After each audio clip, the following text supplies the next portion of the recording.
Ăsta e templu propriu zis, urcăm și noi. Am văzut mecheria cu maimuțele, acum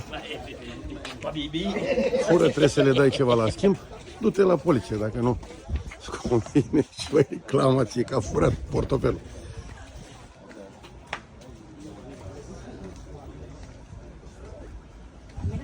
Acele scări de urcat tot timpul, zeci și zeci de trepte, noroc că aici sunt mai puține.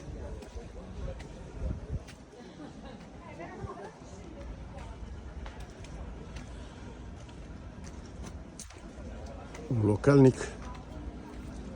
Hello. Mi-a zis omul ceva, cred că. Mi-a zis bună ziua, ce mi-a fi spus el. Am zis eu la fel.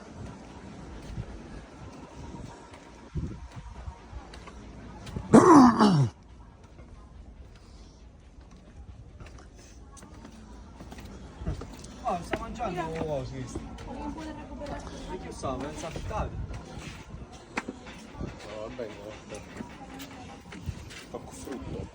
Attenzione, si sono presi il telefono adesso, eh? Sì. Sì. Hanno appena preso un telefono e due chiavi da un altro signore laggiù. 저기 또 머리 좀 농상해 저기. 저분 그때 시드는 대기에 달리 와서 Prietenii noștri napoletani. Eu așa am grijă cu telefonul.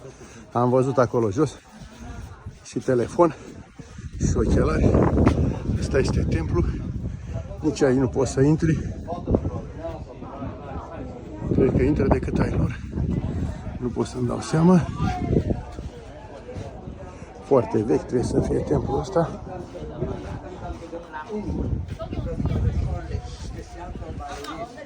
A, zice...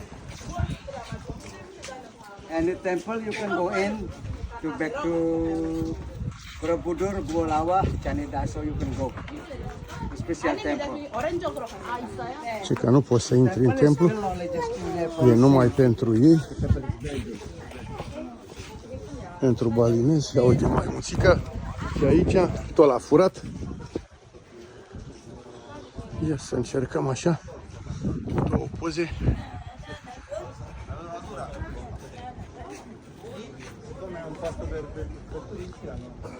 Ia să încerc și eu aici. După ce pleacă omul asta. Ce domnul for worship only. Deci exact ce ne-a spus omul mai înainte. De că balinezii au voie aici. Ce de religie, mă rog. Asta. Nu, să intru să fac și eu. Ragazzi, quello è un simbolo abbastanza controverso. lo comentavamo ieri, ringrazio tutti i tempi. Sei nella terra in cui è stato